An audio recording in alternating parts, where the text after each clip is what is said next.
வாழ்க வளமுடன். இன்றைக்கி நம்ம பண்ணக்கூடிய ஆசனம் சர்க்கரை நோய் குணமாக்கக்கூடிய ஆசனம். சர்க்கரை நோய் எதனால் வருது? இன்சுலின் குறைபாட்டினால் வருது. இன்சுலின்னா என்ன?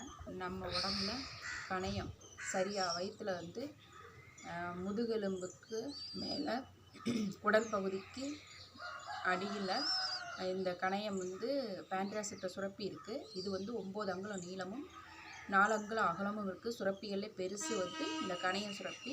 இது சரியாக இயங்கலைன்னா நமக்கு டயபெட்டிஸ் சர்க்கரை நோய் வருது. இதை சரியாக இயங்க வைக்கக்கூடிய ஆசனம் பத்திமோட்டாசனம், இதற்கு மாற்றாசனம் தனுராசனம். இது ரெண்டையும் சரியாக செஞ்சு வந்தாலே நமக்கு சர்க்கரை நோய் முழுவதும் குணமாகிவிடும். ஃபஸ்ட்டு நம்ம எப்படி ஆசனம் பண்ணணும்னா, காலையில் எழுந்து 5 மணிலேருந்து 6 மணிக்குள்ளே பண்ணால் ரொம்ப நல்ல சிறப்பு.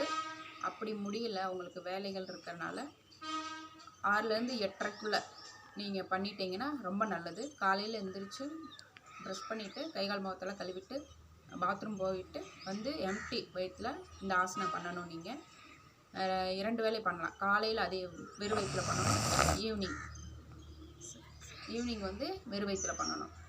பண்ணிங்கன்னா நல்ல பலன் கிடைக்கும். ஈவினிங் பண்ண டைம் இல்லாதவங்க காலையில் ஒரு தரம் மட்டும் பண்ணாலே போதும். இதுக்குரிய முழு பலன்களும் கிடைக்கும். ஆசனம் செய்யும் போது நம்ம மெதுவாக பொறுமையாக பண்ணணும். அவசரப்படக்கூடாது. பொறுமையாக நிதானமாக பண்ணணும். உங்களால் எவ்வளோ வளைய முடியுமோ அந்தளவுக்கு வளைஞ்சால் போதும். வற்புறுத்தி நீங்கள் வளையக்கூடாது. ஏன்னா ஆசனம் நமக்கு உள் உறுப்புகளும் நரம்புகளும் சம்மந்தப்பட்டது. அதனால் பொறுமையாக நிதானமாக பண்ணுங்கள்.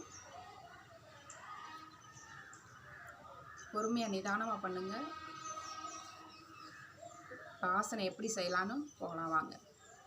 பத்திமோத்தாசனம்.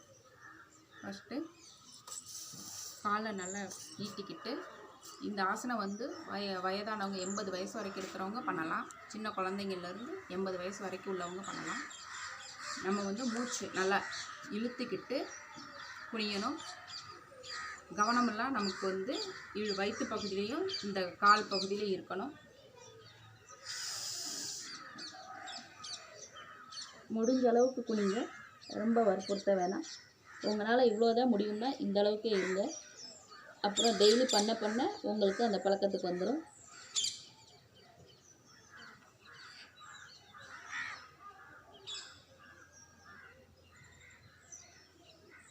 இந்த மாதிரி 10 செகண்ட் இருந்துட்டு நல்லா மூச்சை இழுத்து விட்டுக்கோங்க. 2 மூச்சு. இதை ஒரு தடவைக்கு 3 தடவை பண்ணலாம்.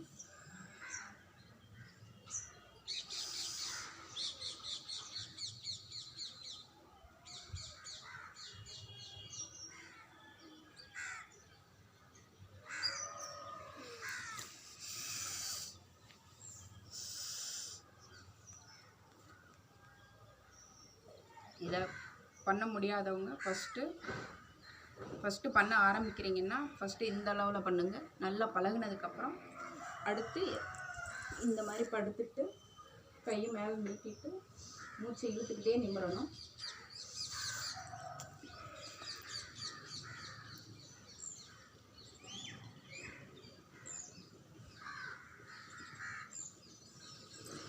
பத்து எண்ணிக்கை இருந்துட்டு நல்லா ஆழ்ந்து 2 மூச்சு இழுத்து விட்டுக்கலாம். பொறுமையாக நிதானமாக பண்ணணும். ஃபஸ்ட்டு இப்படி உட்கார்ந்த நிலையிலே இப்படி பெருவரலை பிடிச்சி இப்படி முயற்சி பண்ணுங்கள். இது நல்லா வந்ததுக்கப்புறம் படுத்துக்கிட்டு மூச்சு இழுத்துக்கிட்டு எந்திரிச்சு அப்படியே பெருவரலை பிடிச்சி அப்படியே குனி.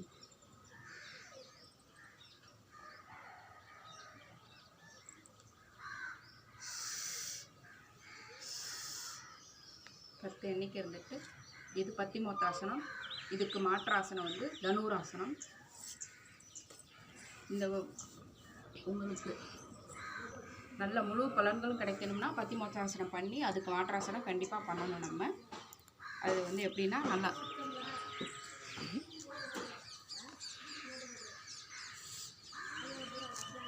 குப்புறப்படுத்திட்டு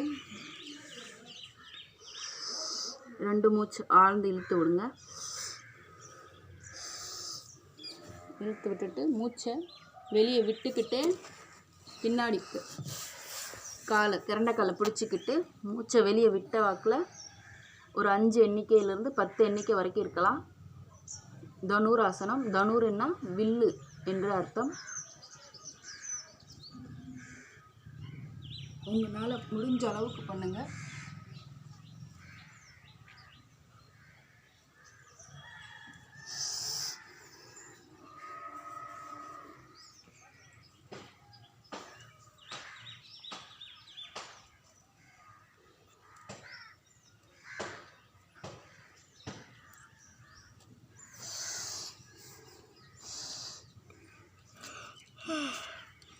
மாற்றாசனம். பத்திமோத்தாசனத்துக்கு அடுத்து மாற்றாசனம் தனுராசனம் பண்ணியாச்சு. இந்த 2 ஆசனமும் நம்ம பழக பழக சர்க்கரை நோய் முழுவதும் குறைஞ்சிரும். இதுக்கு அடுத்து நம்ம நாடி சுத்தி பண்ணிக்கலாம். நாடி சுத்தி பண்ணி சாந்தி ஆசனம் பண்ணிவிட்டு முடிக்கணும் ஆசனத்தை. நாடி சுத்தி பண்ணுறது எப்படின்னா,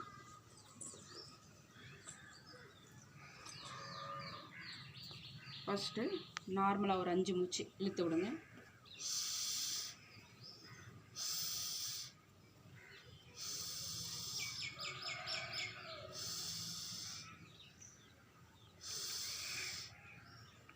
அஞ்சு மூச்சு. கண்களை மூடி நம்ம பண்ணும்போது கவனமெல்லாம் அந்த மூச்சில் இருக்கும். ஆசனங்களை கண்களை மூடி செய்யும் போது கவனமெல்லாம் நம்ம செய்கிற ஆசனத்தில் கவனம் இருக்கும். அதனால தான் நம்ம கண்களை மூடி பண்ணுறது. 5 மூச்சு நல்லா இழுத்து விட்டுட்டு அப்புறம் இடது நாசியில் மோதிர விரலால் அடைச்சிக்கிட்டு மூச்சு இழுத்து விடணும்.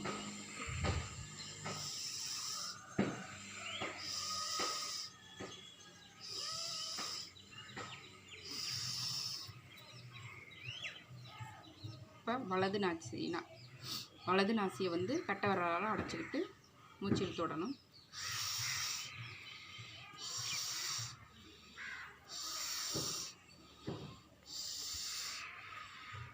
அஞ்சு மூச்சு விட்டதுக்கப்புறம் அடுத்து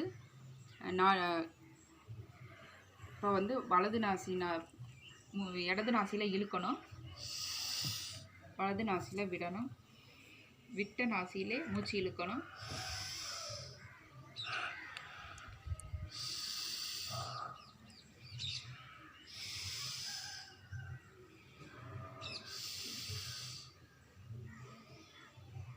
வந்து எப்படின்னா, மோதிர விரலால் இடது நாசியை அடைச்சி வலது நாசியில் மூச்சு இழுத்து இடது நாசியில் விடணும். விட்ட நாசியிலே மறுபடியும் இழுத்து வலது நாசியில் விடணும். எப்படின்னு பாருங்கள் எப்படி செய்கிறேன்.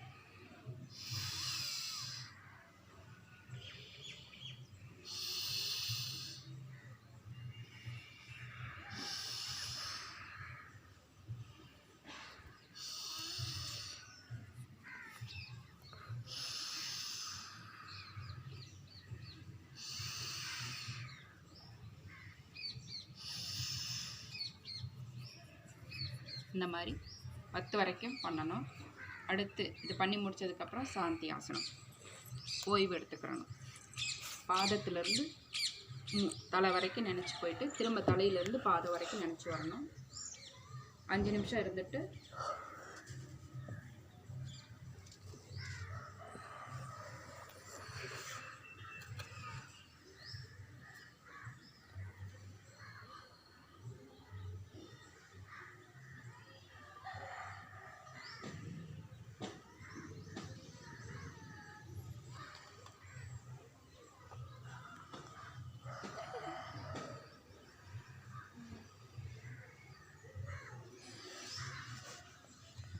மனசுக்குள்ளே பாதத்துக்கு, கணுக்கால், திரண்டக்கால், மொழி, இடுப்பு பகுதி, வயிற்று பகுதி, மார்பு பகுதி, 2 கைகள், கழுத்து பகுதி, முகம், தலைப்பகுதி, மூளை, இது எல்லாத்துக்குமே நல்ல இரத்தோட்டம், வெப்போட்டம், காற்றோட்டம், உயிரோட்டம் நல்ல சீராக பாயுது.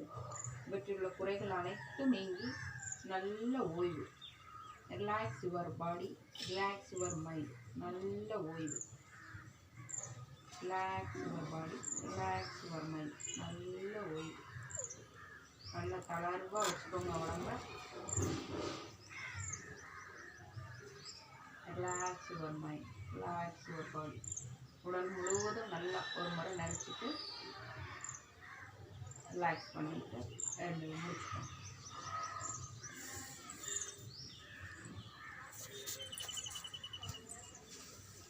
இந்த மாதிரி டெய்லி பண்ணணும். ஆசனங்கள் பண்ணிவிட்டு, நாடி சுத்தி பண்ணிவிட்டு, சாந்தி ஆசனம் பண்ணிவிட்டு முடிங்க. நோய் முற்றிலும் குணமாயிரும். இதை பொறுமையாக பண்ணுங்கள். வாழ்க வளமுடன்.